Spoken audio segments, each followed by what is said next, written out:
ফ্রান্সের প্যারিসে চলছে ই স্পোর্টস ওয়ার্ল্ড কাপ। মাঠে খেলছে বাংলাদেশ, আর গ্যালারিতে কিছু সমর্থক অবশ্যই আমরা পেয়েছি যারা বাংলাদেশকে সাপোর্ট দিতে প্যারিসের বিভিন্ন জায়গা থেকে এসেছেন। তাদের সঙ্গে একটু কথা বলতে চাই। তারা শুরু থেকে বাংলাদেশকে নিয়ে সমর্থন দিয়ে যাচ্ছেন। প্রথমে জানতে চাই কার কাছে যাবো, সিরিয়ালে যাই। আমি আপনার হাতে দেখতে পাই স্ট্র হেডসের এবং টাইটান স্পোর্টসের খেলা দেখেছেন, কালকে বুইয়া পেরেছে, কেমন লেগেছে বলেন? কালকে কামব্যাকটা অনেক ভালো লেগেছে আমার কাছে। টু বি অনেস্ট, আমি কখনো এক্সপেক্ট করিনি কালকে এভাবে বাংলাদেশ কামব্যাক করতে পারবে। আমার কাছে অনেক ভালো লেগেছে, তাই কারণে আজকে খেলা দেখতে এসেছি আমি। আপনার কাছে জানতে চাই, আজকে খেলা দেখতে এসেছেন, যদিও পারফরমেন্স খুব ভালো হচ্ছে আমি তা বলবো না, তবুও খেলা দেখে কেমন টু লাগছে? বি অনেস্ট, কালকেরটা ভালো লাগছিল, বাট আজকে তেমন একটা ভালো লাগে নাই আমার কাছে। আচ্ছা, তাও যথেষ্ট ভালো খেলছে স্ট্রয়েটস। Good luck for them. আমি এবার আপনার কাছে জানতে চাই, সেটা হচ্ছে যে ই স্পোর্টস এর মঞ্চে বাংলাদেশ খেলছে এবং প্যারিসে বসে বাংলাদেশে খেলা দেখছেন, এর যে দর্শক হিসেবে আপনার অনুভূতি জানতে চাই। আমি তো আশাই করি নাই যে সৌদি আরব থেকে এটা প্যারিসে শিফট করবে। দেন আনএক্সপেক্টেড ছিল এটা। আমরা অনেক এনজয় করতেছি, but I think next time থেকে বাংলাদেশ আরেকটু ভালো করবে। কিন্তু নেক্সট টাইম কি প্যারিসে খেলা হবে? আমার তো ধারণা আবার সৌদি আরব ব্যাক করবে। সমস্যা নাই, যেখানে যাক Bangladesh, always Bangladesh. হারলেও Bangladesh, জিতলেও Bangladesh. Vamos Argentina. না, আর্জেন্টিনার প্রসঙ্গে আসবো, আপনার কাছে আসতে চাই। আপনি দেখছি যে প্ল্যাকার্ড নিয়ে এসেছেন, খেলা দেখছিলেন খুব মনোযোগ দিয়ে চুপচাপ, কেমন লাগছে বাংলাদেশের খেলা?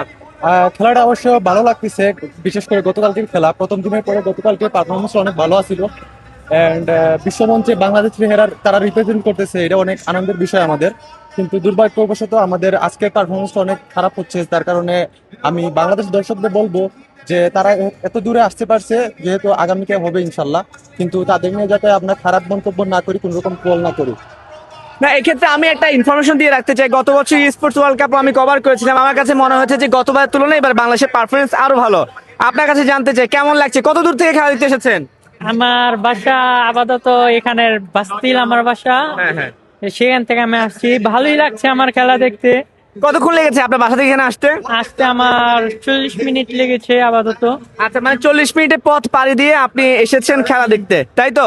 আপনার কাছে জানতে চাই আপনি কত দূর থেকে এসেছেন? আমার এখানে আসতে ম্যাক্সিমাম 1 ঘন্টা 20 মিনিট লাগছে সময় আসতে, কিন্তু আজকে যে পারফরমেন্স দিতেছে বাংলাদেশ, খারাপ লাগতেছে অনেক। ঠিক আছে, একদিন মাঝে মাঝে একটু খারাপ খেলতে পারে, ব্যাপার না। আপনার কাছে আসতে চাই, এবার আপনার কাছ থেকে জানতে চাই, খেলা দেখেছেন, যদিও ম্যাচ শেষের দিকে, আজকে যদি একটু সবাই বলছে আপসেট, কেমন লেগেছে খেলা? খেলা অনেক ভালো লেগেছে, আর এটা 8 নাম্বার ম্যাচ চলতেছে, আর দুইটা ম্যাচ আছে। তো আমি চাচ্ছি যে যে কোনো একটা ম্যাচ স্টোরেজ বা টাইটান স্পোর্টস ক্লাব যেন বুইয়া নেই। আচ্ছা, যে কোনো একটা ম্যাচ চাচ্ছেন বুইয়া পাওয়ার জন্য।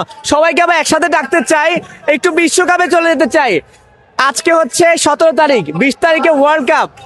কোন দল এবারে ফাইনাল চ্যাম্পিয়ন হবে? আর্জেন্টিনা বনাম স্পেন? কে কোন দল? মানে এখানে সবাই আর্জেন্টিনার? ঠিক আছে, তাহলে আমরা ব্রাজিল। ওকে ফাইন, ব্রাজিল সহ আমরা এটা জোরে চিয়ার্স করবো। Vamos Argentina, vamos Argentina, vamos Bangladesh.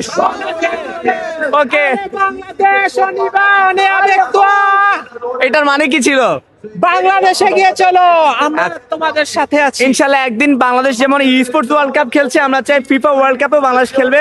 সেজন্য আমরা এভাবে মাঠে বসে বাংলাদেশকে সাপোর্ট দেব। প্যারিসের ই স্পোর্টস ওয়ার্ল্ড কাপের মঞ্চ থেকে আপাতত বিদায় নিচ্ছি। সঙ্গে থাকুন সময়ের গল্পে।